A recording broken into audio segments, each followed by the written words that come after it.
nós estamos dando continuidade na nossa série psicológica, né,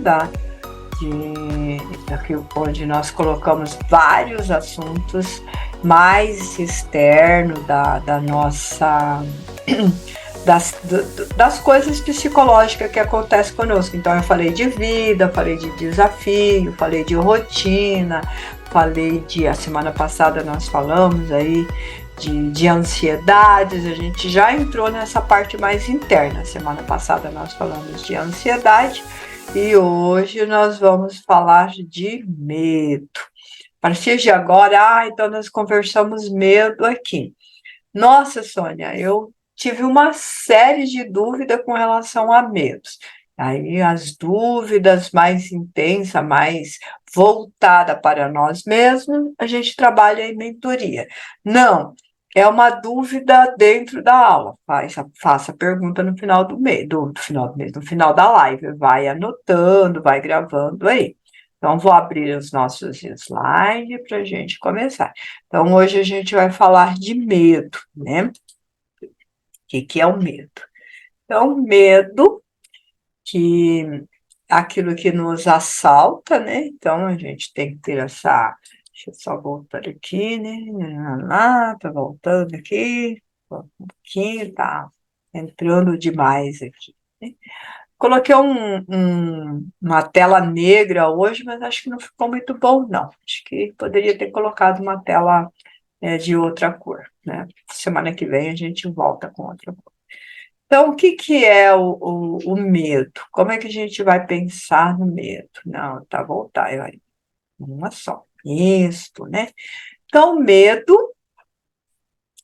nós temos o medo do quê? O que nos assalta a todo momento? Isso é num geral. Eu coloquei ali o homem, mas é num geral. Em todo momento, não é uma pessoa fora de nós. Nós temos medo. Por que nós temos medo? A primeira coisa que nós temos que pensar com relação a medo é que medo ele é um dispositivo de segurança que nós temos. Nós carregamos isso. Então, não tem jeito de viver sem medo. Nossa, Sônia, não tem jeito de viver sem medo? Não, sempre vai ter alguma coisa que vai causar um medo na gente. O medo não pode paralisar, o medo não pode se tornar patológico em alguma das coisas que nós vamos ver agora. Mas às vezes a gente tem medo.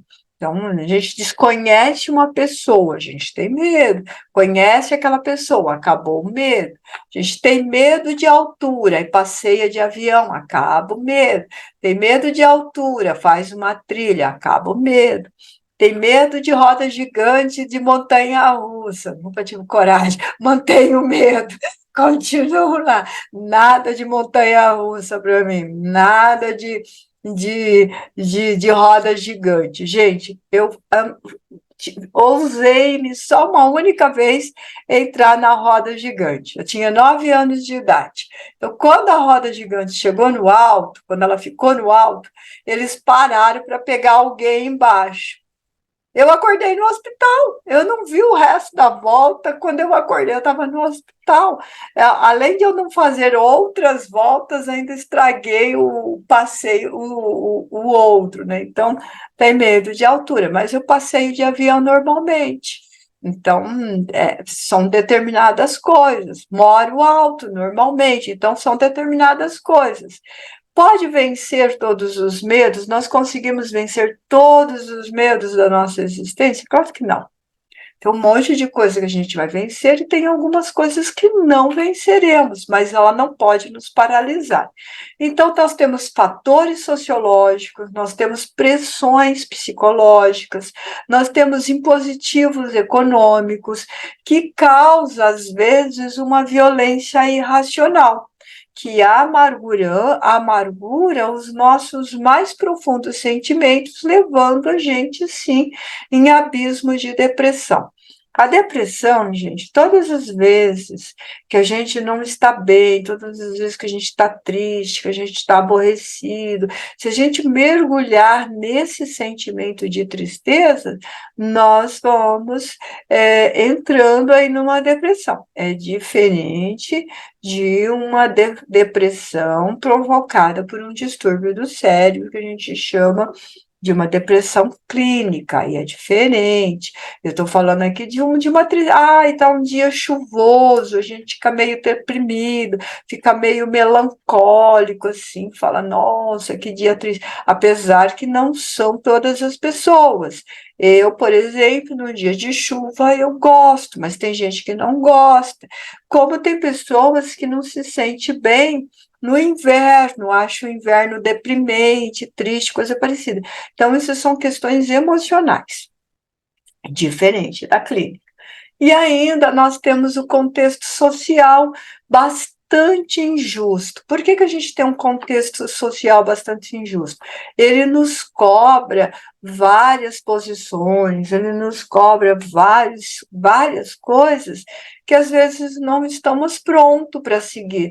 Modismo, por exemplo, toda hora tem. Por exemplo, as pessoas gostam de novela. Aí as atrizes, os personagens, usam uma determinada roupa, e todo mundo troca o guarda-roupa, com determinada roupa, determinado sapato. Daí a próxima novela é outra roupa, outro sapato. E às vezes nós acabamos e nós vamos encontrar pessoas que acabam se endividando, entrando nesse contexto social de consumir para ficar de acordo com a sociedade e outras coisas. Então, a gente tem, sim, esse contexto social bastante injusto, acaba causando uma insegurança, acaba engendrando em nós a evasão da realidade, a fuga da realidade. E ao fugirmos da realidade, acabamos nos tornando irresponsáveis. E essa irresponsabilidade vai modificar comportamento humano.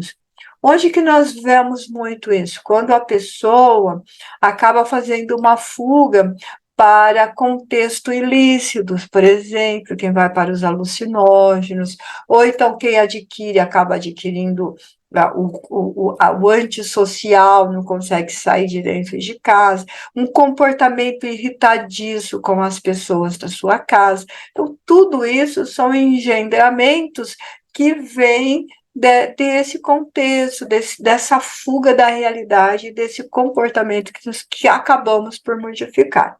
E aí nós acabamos por anular as aspirações de beleza, de idealismo e de toda a atividade da criatura.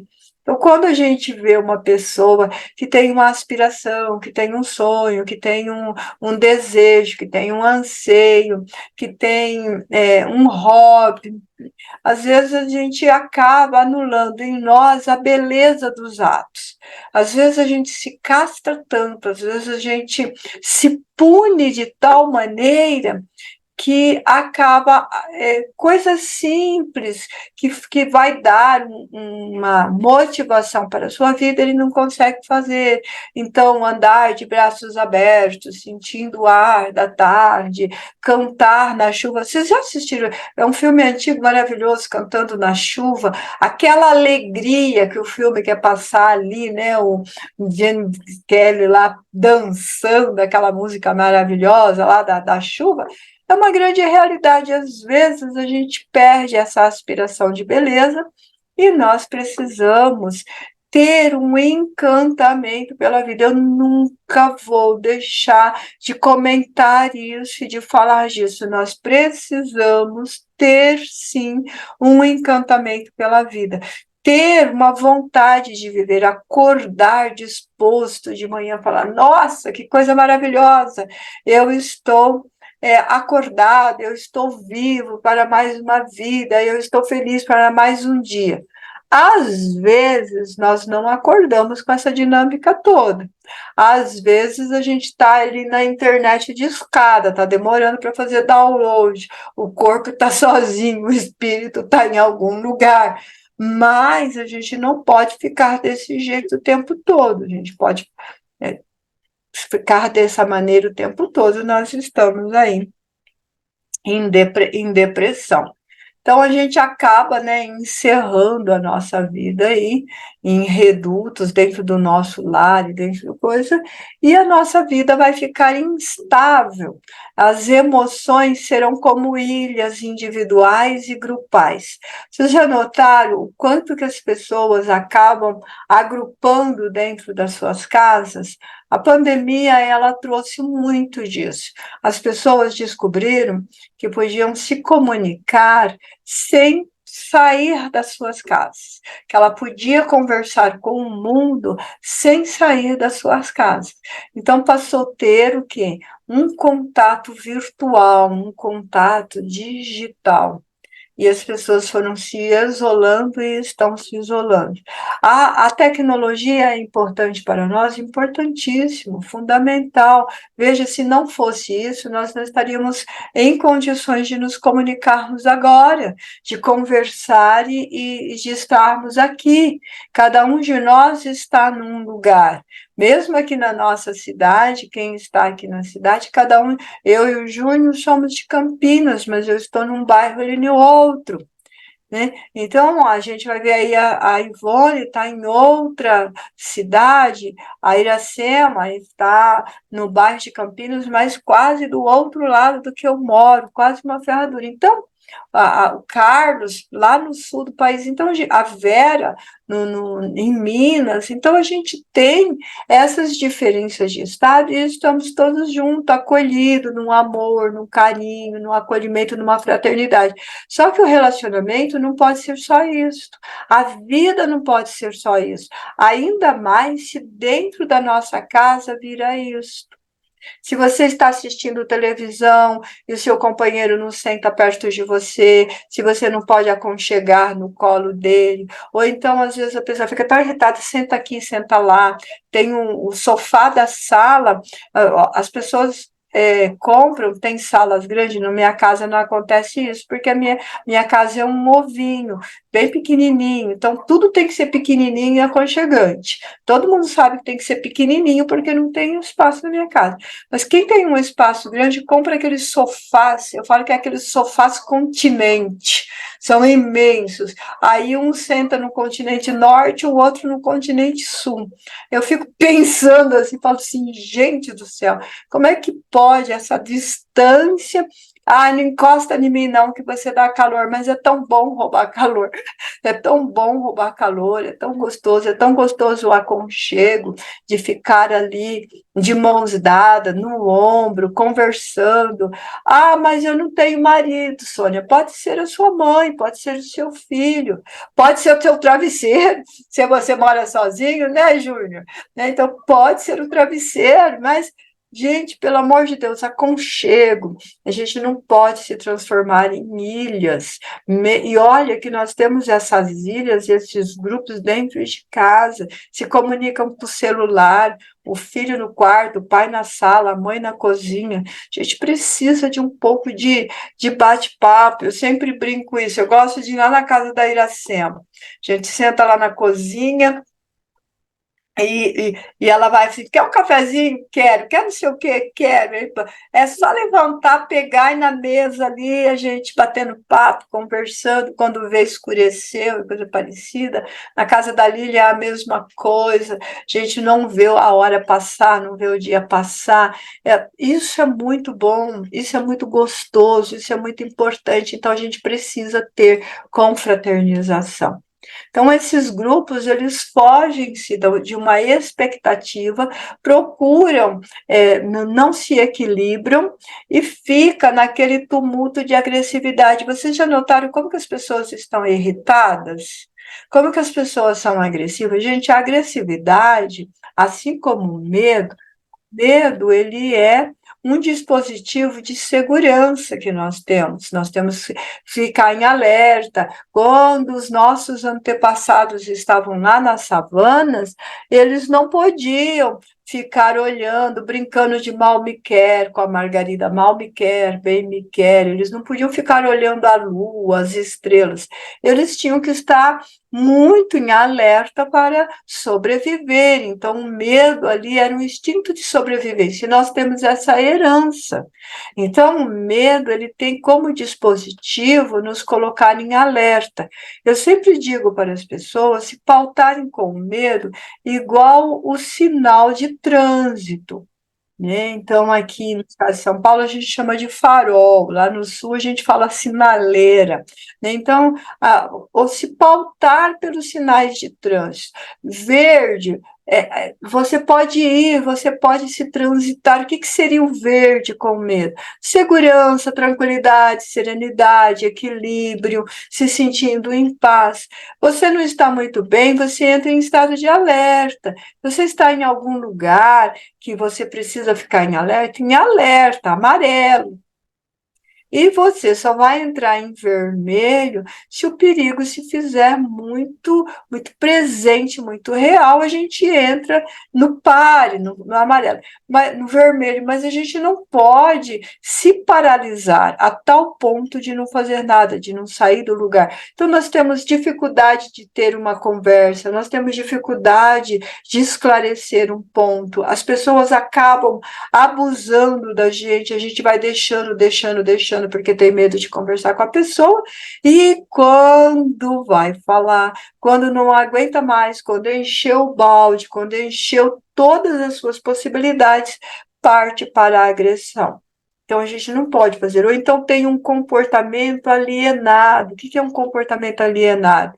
Chora, ri, fica bravo, fica agressivo, se tranca no quarto.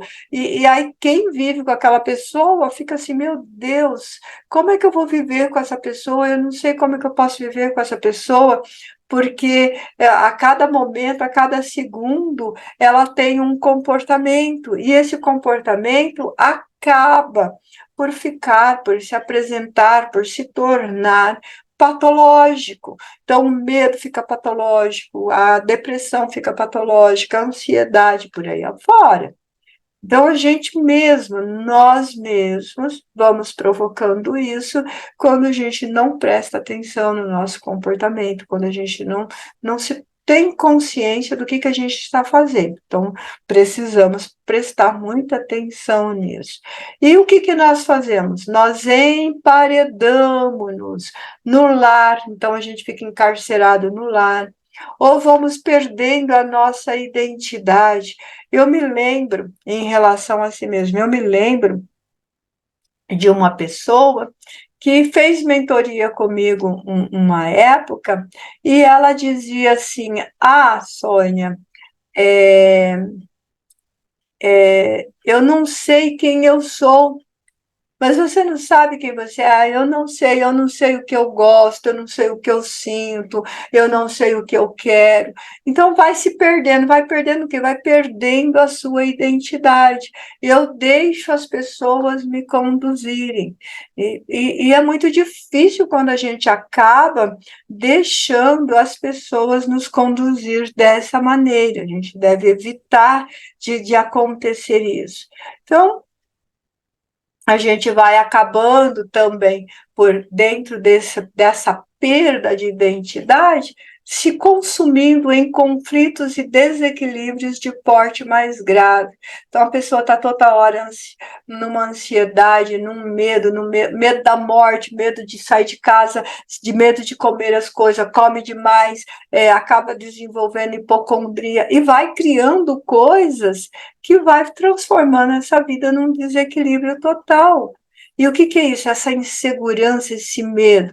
Porque tudo a sua mente se transforma numa coisa maior do que ela pode se comportar. Então, a nova geração que nós estamos vivendo agora, ela perdeu bastante das afirmações do passado e essa confiança. A gente, como nós tínhamos menos tecnologia, como nós vivíamos uma vida mais restritas por falta de tecnologia mesmo. Não tínhamos internet, não tínhamos telefone nem fixo, nem celular, não tínhamos computadores, não tínhamos nenhum desses modernismos. E, então a gente desejava, aspirava. Uma das coisas que a gente mais queria na nossa juventude, que eu me lembro bem, era o fim de semana a gente ir para o clube, dançar para conhecer pessoas.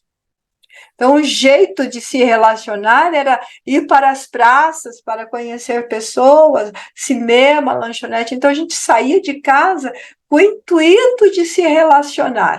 Com o intuito de se relacionar, conhecer pessoas, principalmente os jovens, que queria namorar, que queria conhecer o marido, que queria conhecer a esposa. Não dava para fazer isso dentro de casa.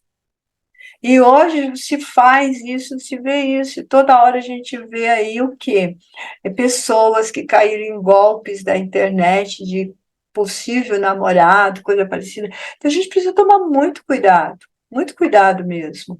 E para não viver essas experiências a preço de alucinação, porque a gente tem vivido aí muitas coisas alucinadas mesmo.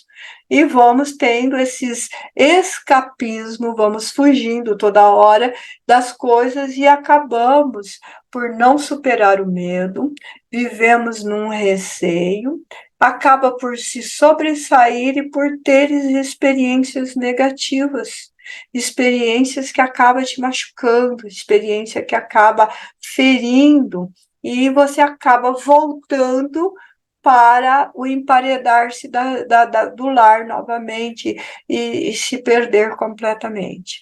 Quando vai sair, e eu sei que vocês podem fazer isso, vai fazer uma reunião, é, deixa o celular dentro da bolsa, ou então faz uma caixinha e já fica na porta ali, só pega o celular na hora que vai sair, converse, conta a história, dá risada. Eu me lembro que a gente reunia para ter jogos pedagógicos, jogar dominó, quem que não se lembra disso? A gente se juntava com os primos, todos os primos, tinha um jogo de carta que era muito engraçado, que as crianças gostavam, que você ia pegando o baralho, esqueci como é que você ia pegando Uno. isto, sabe? Então, banco imobiliário, tinha tantas coisas que a gente conversava e dava risada. Essas coisas não existem hoje. Ai, Sônia, isso é fantasia, isso é fantasia. É verdade, por quê? Porque eu fico lá no sofá continente, na minha ponta, a televisão ligada e eu vendo uma coisa, o meu marido não se interessa pelo aquilo que eu escolhi, ele está na outra ponta, no celular, vendo outra coisa, ou então cada um está no celular. Nós vivemos dentro de casa essas ilhas, emparedado dentro da sua casa. Então, precisa brincar, precisa ter esse relacionamento, esse convívio para fugir aí de alguns medos, sim. Então, nós acabamos ficando atemorizados, né? O que é atemorizado? Ter temor, né? Trabalhamos com receio, e esse receio cresce assustadoramente. Nós acabamos tendo as nossas zonas de lazer, são lugares fechados e seguros, entre aspas. Você convida uma pessoa para sair, onde que ela quer ir? Ela quer ir no shopping. Por quê? Porque tem uma segurança, mas o shopping é um lugar fechado, é um lugar sem luz solar. Se você vai lá durante o dia, não tem luz solar, tem luz branca. Se você vai à noite, é luz branca, coisa parecida. Então a gente não fica, não brinca, não fazemos mais encontros para uma trilha, para uma caminhada, para uma praça. Por quê? Porque nós fomos isolando e essas coisas acabam causando um receio muito grande na gente. Ai, Sônia, você faz isso? Você vai para a praça? Não, não vou. Eu não vou para a praça.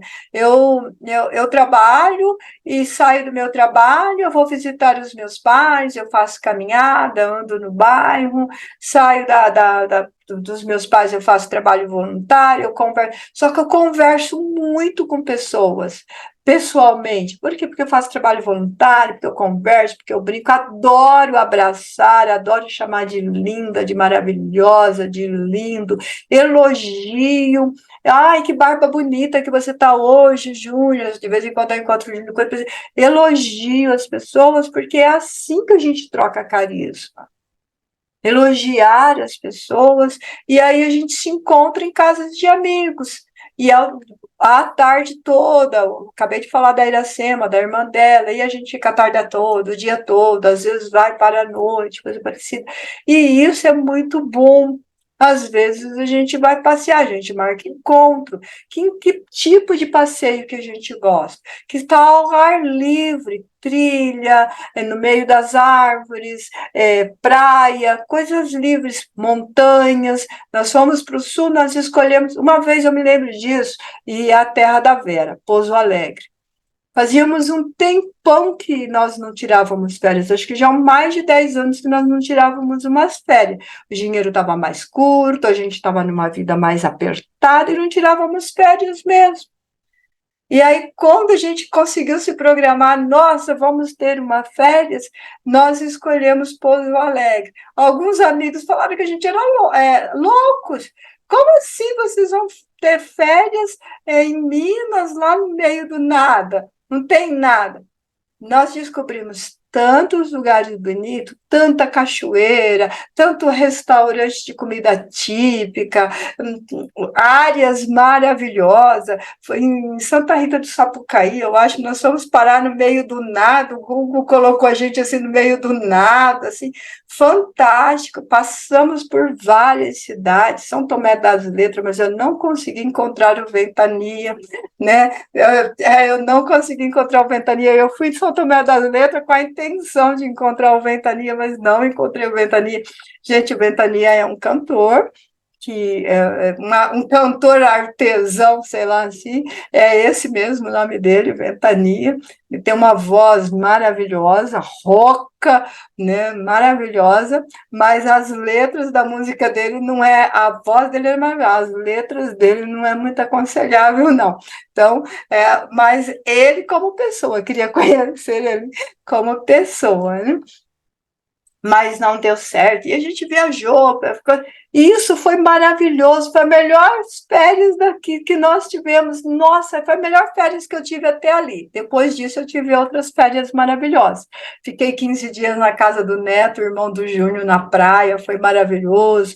Eu já fui para o sul, depois disso, mais isto, gente. O que é isto? É gente, tá? Com gente, estar ao ar livre. Então, a vida virtual é maravilhosa? Traz, mas nada se compara a gente, pessoas, contato. Nós somos seres sociais, então a gente precisa ser social, sim. Então a gente vai aí, se a gente foge disso, o que acaba acontecendo conosco? Nós vamos manifestar uma série de sintomas no nosso órgão físico. Então, o que acontece? Eu tenho dor de cabeça, eu tenho enjoo, eu tenho labirintite, eu tenho tontura que não é labirintite, me dói o joelho, me dói a perna, né? Vamos se divertir aí. Essa semana eu fiquei sabendo que tem alguém aí que está tentando aprender um passo diferente de dança aí. Nossa, não é estranho isso? Não! Nada é estranho na vida desde que você esteja vivendo com intensidade. Estranho, gente, é a gente se emparedar, é a gente não viver, né? Estranho é não comer o bacalhau da mama do Júnior, que é fantástico, isso é estranho. Então tem que ficar adulando lá, assim, quando é que vai ter bacalhau? Isso que é gostoso, isso que é vida, isso que faz festa, né? Então a gente vai tendo, sim, esses sintomas que vai atingindo o nosso órgão físico, causando aí uma carga muito negativa, muito opressora, e aí a gente perde o respeito pela gente mesmo, fica alienado dentro de casa, emparedado, sucumbido, deprimido, perdido, e nós não podemos fazer isso. Nós precisamos ter essa intensidade, viver a vida com intensidade, encantar-se pela vida, ter uma leveza pela vida, ter um peso de consciência pela vida. A gente precisa disso, senão a gente vai se afogando mesmo. Então, o que acontece? Os medos íntimos apenas se transformam em lâminas afiadas que cortam as melhores esperanças e observam a vida por uma lente distorcida, incorreta, que se permite. Uma pessoa que tem muito medo da, eu não sei se eu vou estar vivo amanhã, será que eu não vou ficar doente amanhã? Será que eu não vou ter isso amanhã? Você está perdendo a oportunidade de viver, de se sentir vivo, de palpar. Amanhã você vai estar vivo, amanhã vai ter obstáculos, sim, mas você vai vencer. Então, a gente não pode ter essas atitudes patológicas, que elas causam uma fragilidade. Outro dia, a Iracema falou para mim assim: ai, Sônia, acho que eu não quero mais fazer mentoria, porque eu esqueço o horário, eu esqueço o dia, eu não aprendo muita coisa, pelo amor de Deus, continue fazendo mentoria, é bom conversar, é bom dar risada, vem para a mentoria, assim, dê-lhe um pega. Por quê? Porque é gostoso conversar, porque é gostoso trocar informação. Então, eu estou com dor, eu estou sentindo uma coisa, eu estou sentindo uma aflição. Eu não vou conversar porque eu estou incomodando, mas não incomoda, gente, pelo amor de Deus, né? Então, a gente tem às vezes fragilidade, às vezes a gente tem necessidade, às vezes a gente tem desafios internos e externos que deixa a gente triste, que a gente deprimido. Hoje eu falei para uma mentorada, ela falou para mim assim: ai, Sônia, eu não sei, eu não aguento mais, eu estou no meu limite, eu preciso que isso acabe, né? E eu falei assim, você precisa, mas tenha paciência, devagarinho, você vai melhorar, mas eu não aguento mais, né? É muito difícil. Eu falei assim, gente, todo mundo tem uma coisa muito difícil. Às vezes a gente tem uma dor, às vezes a gente tem uma dificuldade, às vezes a gente tem um problema. Não existe pessoas isentas de problemas, isenta de dores. Todos os lares choram, não importa se você ganha um salário mínimo ou se você ganha R$ 1 milhão por dia. Todo mundo tem uma dor, tem uma aflição, tem uma tristeza, tem uma amargura, tem uma saudade eterna no coração, tem um desejo de rever pessoas que já foram, tem saudade de pessoas que não se comunicam mais, que estão distantes, tem arrependimentos. Quem que não tem arrependimentos? Só que a gente não pode se deixar abater por essas coisas. Isso são pensamentos negativos que se transformam em lâminas afiadas, cortando a gente por dentro. Corta mesmo, a amargura mesmo. Não tem importância se quando a gente fica. O Júnior tem essa experiência em casa com papai e mamãe, eu tenho essa experiência em casa com papai e mamãe, que eles estão numa certa idade, o que eles fazem um com o outro? Eles brigam, eles discutem o dia inteiro, o tempo inteiro, a gente fica bravo com eles, eles continuam discutindo. Outro dia eu estava olhando o meu pai e a minha mãe lá discutindo, e eu estou sempre implicando, eu estou sempre falando para não fazer isso, para fazer. Aí eu fiquei olhando assim e falei assim, nossa, mas eu estou fazendo uma coisa errada, aprenda essa, Júnior. Falei, nossa, mas eu estou fazendo uma coisa errada, eu fico brigando com eles, mas esta é a comunicação deles. Este é o meio que eles têm de se comunicar, eles estão pertinho, toda hora cutucando, toda hora atirando setinhas e espinhos. Tenta separar, tenta separar. Nós já fizemos essa experiência. Como os meus pais discutem o tempo todo, principalmente a minha mãe, e é igual a do Júnior, porque as mulheres mesmo que implicam o tempo todo, nesse aspecto, ponto para os homens, eles são mais aguentam mais coisas sem implicar, as mulheres implicam mesmo. E aí, então, eu disse assim, nossa, mãe, tá difícil a vida com o pai, tá, não sei o quê, não sei o quê. Vamos fazer o seguinte, vamos deixar o pai aqui, na casa da minha irmã, e a mãe vai ficar comigo. A gente improvisa em casa, aproveita um jeito, e a mãe fica morando comigo. Ah, mas eu vou ficar longe do seu pai? Ah, mas eu vou ficar longe do seu pai? Mas não dá, e se ele ficar doente? E se ele sentir isso? Olha lá, ó o medo de perder a criatura. Aí eu falei, nossa, eu estou fazendo errado. E aí falei para minhas irmãs, ó, para de implicar com os dois, que esta é a comunicação deles. Eles encontraram uma comunicação. Ai, velho, velho, hein? Ai, velho, vai fazer comida. Ai, velho, vai lavar louça. Então eles ficam implicando, mas é a comunicação. Estão o tempo todo ali. E outra coisa que eu observei, Júnior, observa isso também.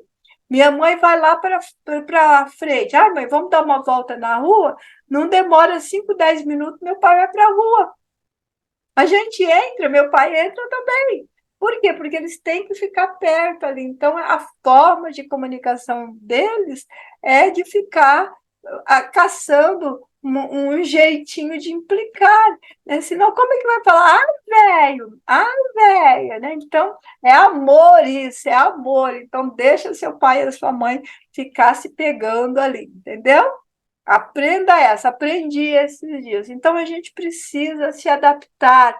E aí o que a gente faz? Acaba se adaptando a viver em sombras. A gente não pode viver em sombra, negligenciando o sentido ético e gerador da paz. Então, se faz sim necessário uma revisão dos nossos conceitos. Se os meus conceitos, se a minha maneira de pensar só me leva para as sombras, só me leva para o sofrimento, eu preciso ter uma mudança de conduta, eu preciso reestudar a minha coragem, eu preciso tomar decisão de mudança, lembrando que eu sempre falo para vocês que a vontade é fraca, procrastinadora, a gente tem que se apoiar na decisão. Se for pela nossa vontade, a gente não sai da cama. Então, a gente não pode se apoiar em vontade, a gente tem que se apoiar em quê? Em decisão. Decisão de quê? De mudança para sanar e livrar-se deste inimigo rude que é a vida com medo. Não tem coisa pior na vida da gente do que a gente ter medo de tudo, medo paralisante e não fazer nada. E isso, gente, não tem idade, não tem idade. Pode ter 90 anos, pode ter 5 anos, as pessoas têm medo, as pessoas têm dificuldade e acaba mergulhando aí nas sombras que nós não podemos. Então, o que é o medo? O medo, ele é um fator dissolvente na organização psíquica do homem, predispondo-o por somatização a enfermidades diversas que aguardam uma diagnose específica e terapêutica. Então, a gente precisa entender isso, que ele é essa situação aí. E à medida que a nossa consciência se expande, o indivíduo abriga-se na fé, na confiança e se liberta desse agente patológico que acaba te levando aí para uma situação compulsivas ou outras situações. Então, a gente precisa, sim, dessa libertação. Então, o medo, a gente precisa recuperar o quê? A nossa identidade. Lembra que eu falei que a gente perde a identidade? Então, a gente precisa recuperar essa identidade que humaniza, a gente precisa se humanizar, definitivamente vencendo o medo e os seus secazes. Então, nós temos, toda hora nós temos uma agulha, é medo de viver, é medo de não agradar, é medo de não ser amado, é a pessoa humilhando a nossa condição de ser.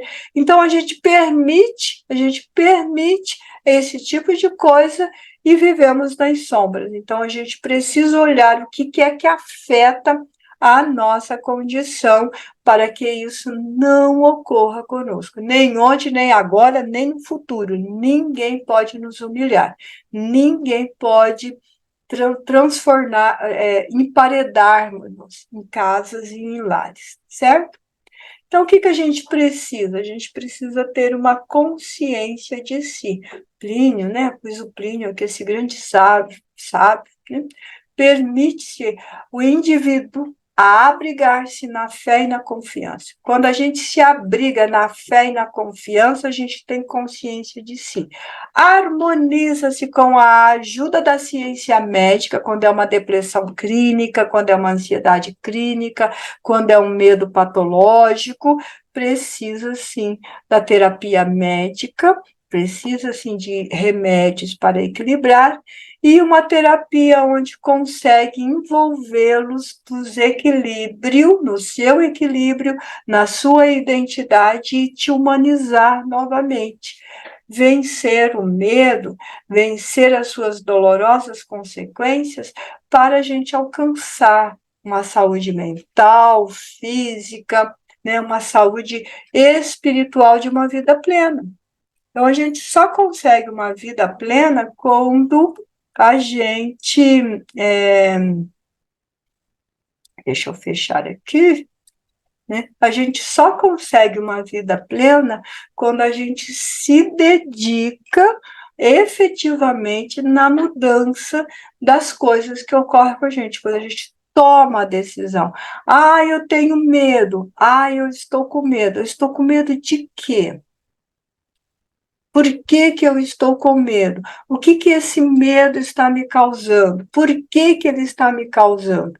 E conseguir mudar e mudar de maneira diferente. Então, precisa sim. A mentoria ela tem essa função de conduzir e tirar desse medo, tirar da humilhação, tirar da vergonha, tirar do desespero, tirar da hipocondria, tirar da ansiedade, tirar da angústia, porque a pessoa vai se conhecendo, vai se buscando e vai impedindo que o outro machuque, que o outro fere, que o outro humilhe, que o outro massacre, e nós também vamos fazendo com que a gente também não se humilhe, não se massacre, não se perde na vida do outro.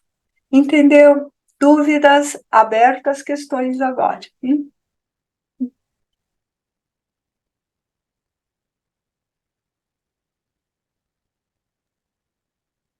Alguém tem pergunta? Pode perguntar, Carlos. Oh, pode perguntar, Carlos. Tá. Quando- tá, estão todos me ouvindo? Todos, né? Então, Quando você estava fazendo essa explicação super importante para nós, né?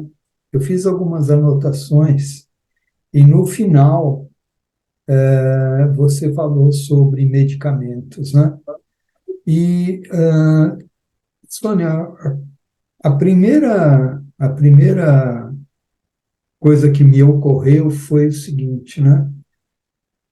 Não só, porque eu vejo o medo como uma consequência de vários fatores que você foi explicando no decorrer aí, né? A fuga da realidade, a insegurança, a solidão, a falta de convívio social, né? E aí as pessoas vão para medicamentos. Os medicamentos, para que a, os medos sejam superados, são realmente efetivos ou eles precisam ser acompanhados de uma maravilhosa mentoria como você faz? Ou qual é a melhor receita para que esses medos sejam superados, né? Porque tem tanto tipo de medo, né? Ok? Que, assim, né, vai listar. Você falou de alguns, mas tem tanto. Por exemplo, tenho medo de altura, mas é como você. Quando eu tinha que viajar de avião, eu enfrentava, né? Não sentava na janelinha, mas enfrentava, tá? também. Eu Então, viajo na né? janelinha, Carlos. Então, vamos lá para a sua pergunta, Carlos. Primeira coisa, ninguém deve tomar medicamentos sem consultar o médico. Ah, eu acho que eu estou depressivo, vou ali na farmácia, vou comprar um remédio para depressão. Loucura isso. Loucura. Primeira coisa. Primeiro tem que procurar um médico, tem que fazer exames clínicos para ver o que, que tem, o que está faltando, o que está acontecendo com o organismo, tem que ter uma análise, então tem que ter uma avaliação do médico.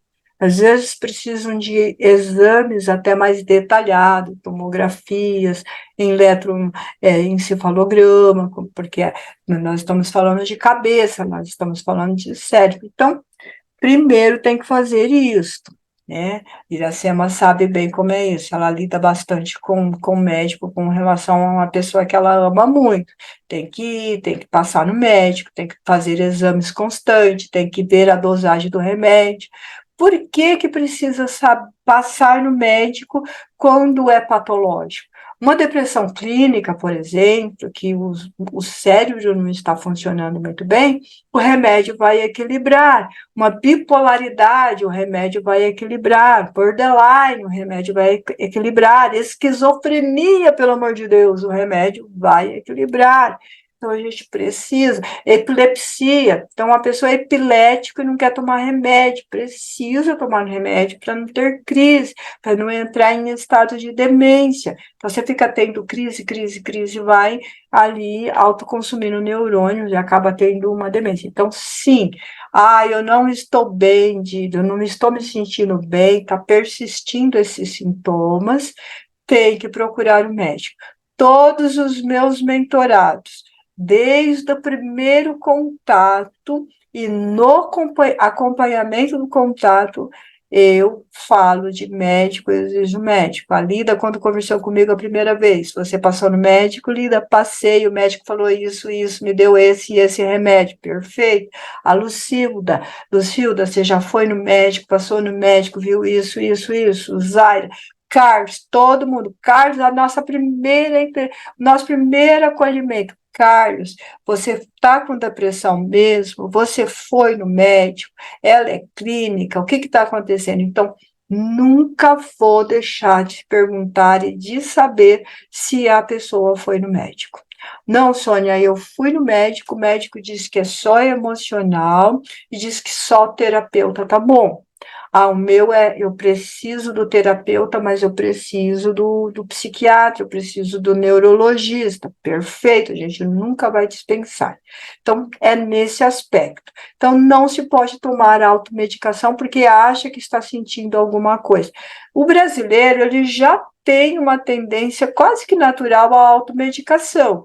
Por exemplo, ele toma remédio para enxaqueca. Eu estou com enxaqueca, eu estou com dor de cabeça, e ele vai tomando tudo que ele acha. E não vai lá no médico fazer um exame para ver por que ele tem enxaqueca. Sabe, eu tinha enxaqueca, eu tomo um remedinho aqui, tomo um remedinho ali, passa a crise, até que um dia eu falei, nossa, eu estou fazendo errado. Eu falo para as pessoas não fazer automedicação, estou fazendo errado. Fui no neurologista, e aí o que eu descobri? Como todo mundo sabe que eu tenho um problema de ouvido, um problema sério de ouvido, então eu tenho uma micrânia vestibular, é pela a deficiência do ouvido, que eu tenho, não tenho ouvido, eu tenho pavilhão. Então, eu tenho uma enxaqueca que é ocasionada por essa deficiência. Ela vem sempre? Não, vez ou outra. Que remédio que eu tomo? O remédio que ele receitou, que às vezes até vence lá na gavetinha, porque passa meses sem crise. Outras vezes ela ocorre. Ótimo, maravilha, está com a medicação correta. Sônia, eu tô com uma insônia, eu tô com não sei o quê. Eu vou lá na farmácia e vou comprar um remedinho lá para dormir, um remédio natural. Antes de fazer isso, experimenta um ritual de sono, experimenta um chazinho, experimenta relaxar, experimenta fazer um escaldapé. Não fique tomando remédio torto e direito, porque quando você precisar de remédio, não vai fazer efeito no seu organismo está saturado. Aliás, a gente vê hoje a pessoa precisa usar antibióticos fortíssimos, e por isso que ele passou a ser, só pode vender com receita, porque as pessoas abusavam tanto de antibióticos e anti-inflamatórios, que quando a pessoa precisava, não fazia efeito. Não fazia mais efeito. Então, esse é o primeiro ponto. Segundo ponto, tá depressivo, tá ansioso, tem medo tem hipocondria, tem medo da morte, tem medo de solidão, tem medo da sombra no espelho, tem medo da imagem que ele vê na parede, que ele vê no cachorro, tem medo da árvore que faz barulho na sua janela. Não importa o barulho, o medo que você tem, precisa de um acompanhamento com o terapeuta, porque ele conversa sobre aquilo, o terapeuta vai vendo qual é a causa. Não é assim, Zaid? Por que você tem essa situação? Me conta aí. Mas eu conto o quê, Sônia? Conta livre, vai contando. Aí ela foi contando, contando, contando, contando. Upi, aqui, Zaid, ó, é isso aqui, ó. É isso aqui que faz. Então, é aquela situação. Então, a gente precisa do terapeuta por causa disso. O terapeuta está olhando o que o outro está falando. Ai, Soninha, você é linda, maravilhosa, não precisa de terapeuta. Imagina, de vez em quando eu preciso de terapeuta. De vez em quando eu preciso de terapeuta, de vez em quando eu fico meio maluca. Aí eu falo para o Toninho assim, você vai ser meu terapeuta? Ele fala, eu não sou profissional. Daí eu corro atrás de um amigo para ser um terapeuta, né? Eu corro atrás de um profissional, sim. Então, de vez em quando eu faço um encontro ali com o profissional, porque às vezes a gente também está no limite. Todo mundo precisa e eu aconselho, gente, terapia é um investimento em si, no seu bem-estar, no seu convívio, na sua harmonia. Então, sim, precisa do tratamento, quando patológico, clínico, o tratamento com remédios, precisa do terapeuta, quando o médico diz que não precisa dele, só o terapeuta precisa do terapeuta. Entendeu? Mais alguma pergunta? Respondeu, Carlos? Hum. Mais alguma pergunta? Hum.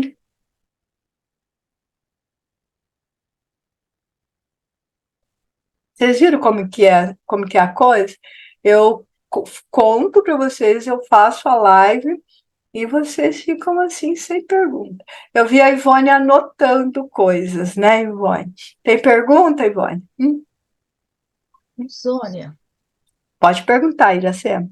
então, por exemplo, tem os medos que a gente tem, por exemplo, medo da roda gigante, medo de elevador, essas coisas assim, mas tem aqueles medos que é fantasioso, por exemplo, a minha filha, ela tinha medo uma época que ia um leão entrar dentro da onde ela morava, que era uma casinha no fundo, assim, sabe? Então, Uhum. esses medos fantasiosos que a mente da gente cria, é mais difícil, né? É, Porque a mente está inventando aquilo. se a mente está inventando por ansiedade, por coisa parecida, aí a gente fala, a pessoa não tem um problema neurológico, e aí a gente trabalha na mentoria, trabalha na terapia, terapia quer dizer a cura pela fala, a gente trabalha. Se ela tem uma questão patológica, por exemplo, a esquizofrenia, você vê leão, jacaré, você vai ver outros tipos de alucinações, você vai ter alucinação. Então, às vezes, a pessoa tem um distúrbio neurológico, um distúrbio de lente, um distúrbio mental que provoca essas fantasias, esse medo. Mas também ele é por imaginativo.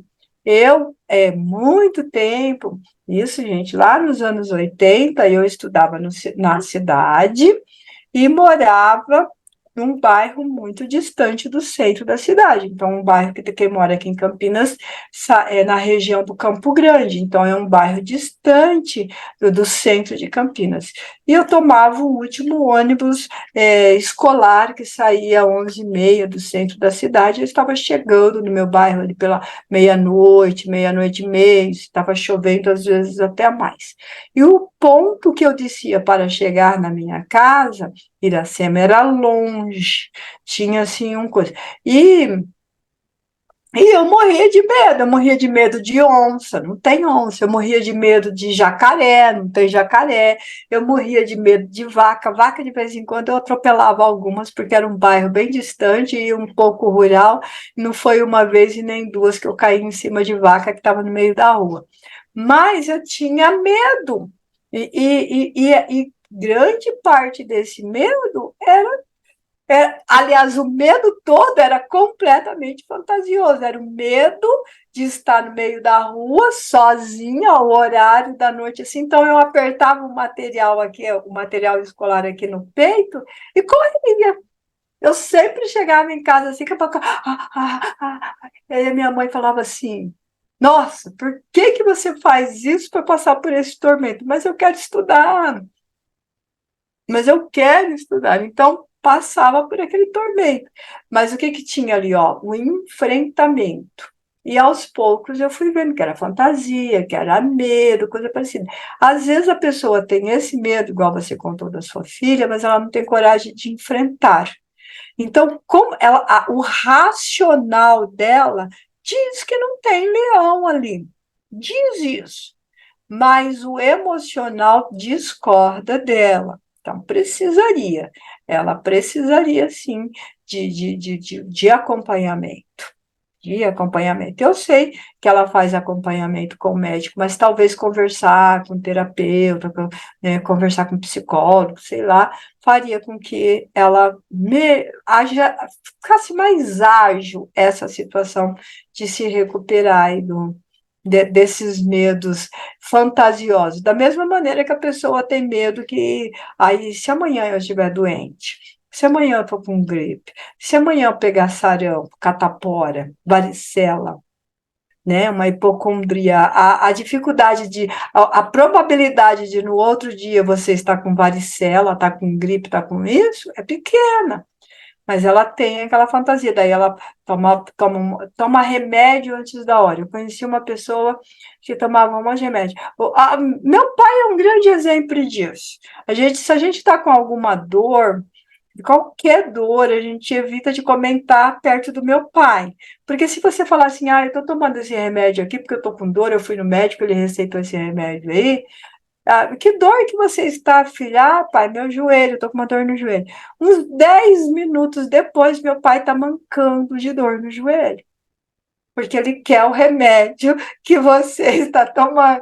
Ai, filha, será que é aquele remédio que você está tomando?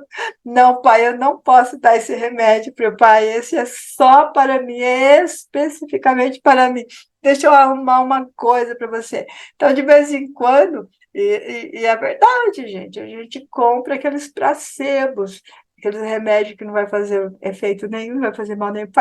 A minha mãe dá muita risada. Ela fala assim: você traz placebo para o seu pai e faz uns efeitos milagrosos. Eu falei, faz, ele não sabe o que é, né? Faz uns efeitos milagrosos. Por quê? Porque ele só quer tomar porque você está tomando. Então, o que é isso? É um medo, é uma hipocondria, um desequilíbrio, um medo de ficar doente, fica tomando remédio para não ficar doente. Então, a gente precisa tomar cuidado com isso. Mais alguma pergunta, Ivone? Você abriu o microfone? Não? Não? Não quer pergunta, não? Lucilda, alguma pergunta? Lida, Zaira, Júnior?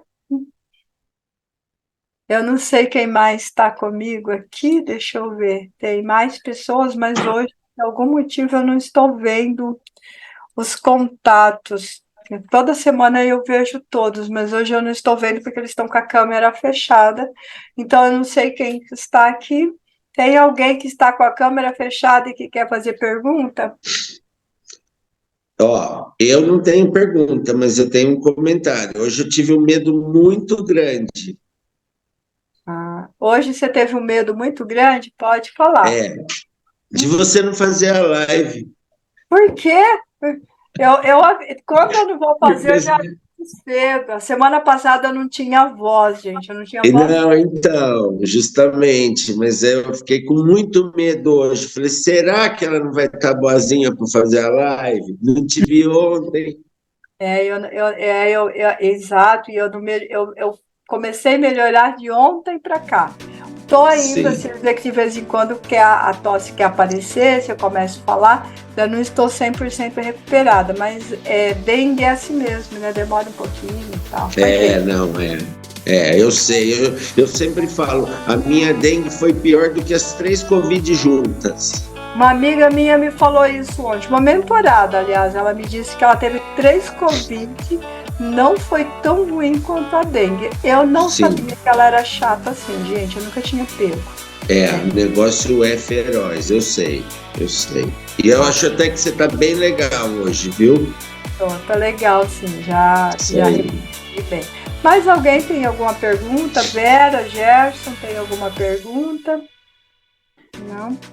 Daniele, tem alguma pergunta? A Daniele, ela começou essa semana, é a primeira participação dela, linda ela. E tem alguma pergunta, Daniele? Tenho.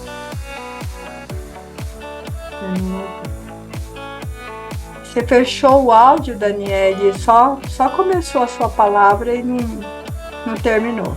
Tá? Deu pra ouvir agora? Deu pra ouvir. Eu peguei meio na metade, né? Mas eu só não abri a câmera hoje porque eu tive que correr dar mamar pra minha filha, aí não dava pra abrir a imagem. Não, fica tranquila, Daniele. Você tem alguma pergunta? A Daniele tem uma bem pela metade, né? Não deu pra mim pegar muito o assunto. Não tem problema. Aos poucos você vai pegando, sim. Depois ela fica gravada no canal. Depois eu te mando para você poder se inscrever no canal.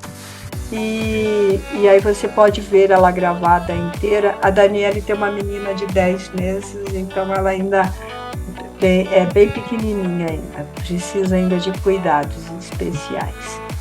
Se ninguém tiver mais nenhuma pergunta, então nós damos por encerrado o nosso trabalho de hoje.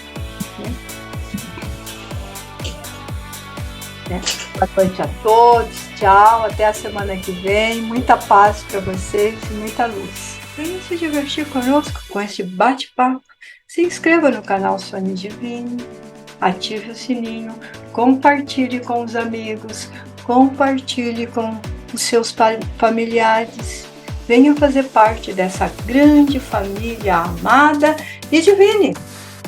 E assim você pode ter a leveza de uma pena e o peso de um universo.